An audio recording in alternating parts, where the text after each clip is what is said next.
Today I want to talk to you about traumatic memory and working with intense emotions.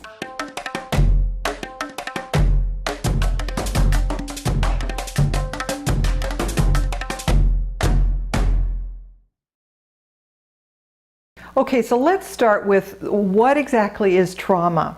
Well, for our purposes, trauma is any situation where there was a perceived threat and the person was in a state of helplessness, so they felt powerless.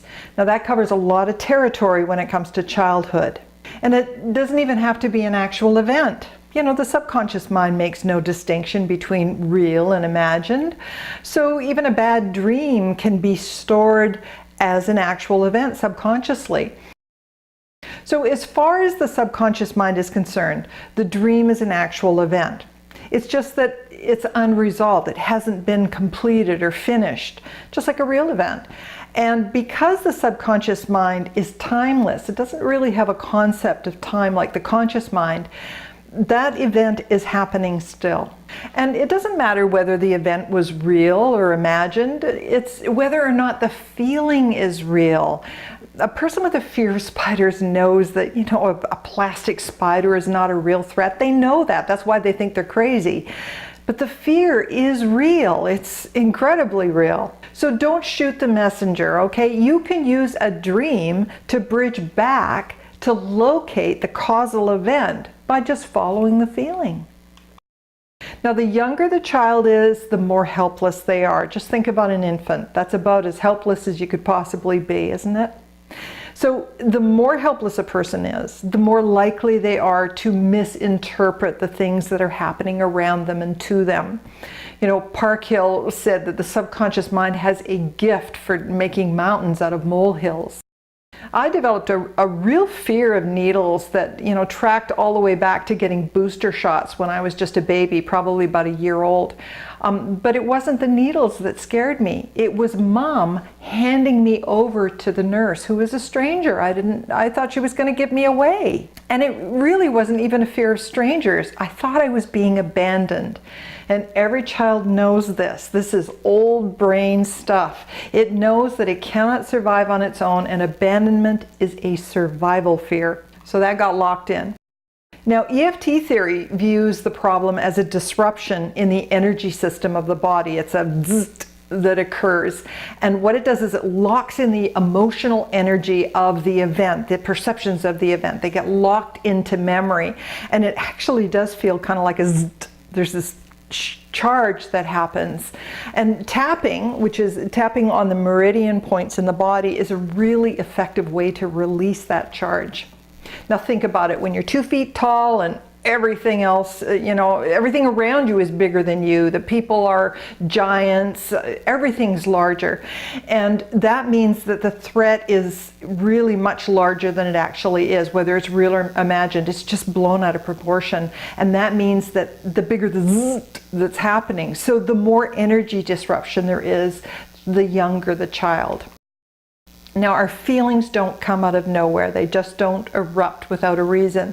They are responses to actual life events. They're actual experiences and responses with it, and we feel them in the body. The experience is real. It's just that what happened may or may not be factual. And it's not what happened that's the problem. It's how what happened was perceived. That's the problem, the interpretation of the event. So that perception generated feelings in the body. So there's like a tension or a nervous energy, and it's literally in the nervous system of the body. That feeling resulted in a decision. Now the decision's a thought. It's just a thought about what it means, what's happening, and the meaning that's assigned to it. And that thought then generated an emotion. So an emotion is sadness or fear or anger or guilt. And all negative emotions are essentially rooted in fear. So it might be sadness, or it might be guilt, or it might be anger, but underneath it, there's always fear.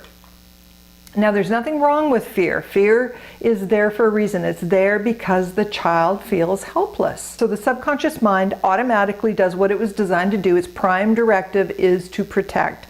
And so it stepped in to fulfill that directive and protected the child. Now that emotion is the motivating energy of the mind. That's its purpose. And it's what gets us moving, energy in motion, emotion. Fear gets us moving, away from danger or toward safety. What does a child do if it's frightened? It runs to mama. And that's good. That's what keeps the child protected. Now, behind every emotion, there's going to be a thought. There's always a thought. Emotions don't come out of nowhere. And it's really a representation of the meaning that was given to what was happening in the event, and that generated feelings of either security or fear. If you can pair the thought with the feeling, bring them together, you can process them together and you can get amazing results. So the thought, I can't breathe, makes me feel scared.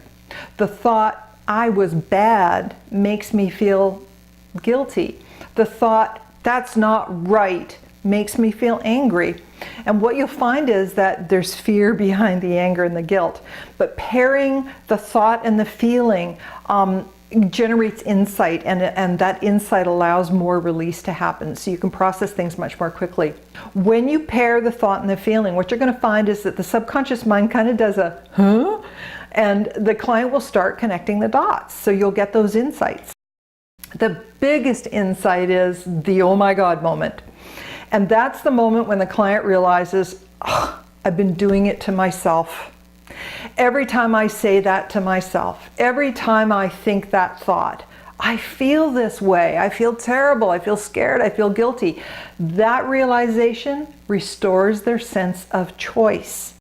So the 3 markers to watch for in any event that you're working in is, first of all, what's happening. Uncover what are all the aspects of the event, because these are the perceptions. They're not the facts of what happened. They're simply the perceptions of what was seen, what was heard, what was touched, what was smelled, what was tasted. And that's going to change as the client heals. The second thing to pay attention to is the meaning that was given to what's happening. So what about what's happening seems threatening? These are the thoughts, the interpretations, the meanings that were given to what's happening. That's what needs to change. The third thing you want to find out is what need wasn't met. What's the unmet need? What does the child need? What's missing? That the child is feeling helpless or powerless. What do they want in that situation? Because that's what needs to be restored to the client. It's still missing. So restore that, and they will feel safe again now. They will feel whole again now. They will feel complete again now. So find out what the unmet need was. Find a way to meet it now, and that will ripple up into their present time. Okay, so that's just a few more tips for you. This is specifically working with traumatic memory. And also share your comments, anything that you might have noticed in your sessions, or any questions that you might have about the uncovering process. I'm here to help you, so take advantage of that. Leave your comments on the forum, and I'll see you real soon.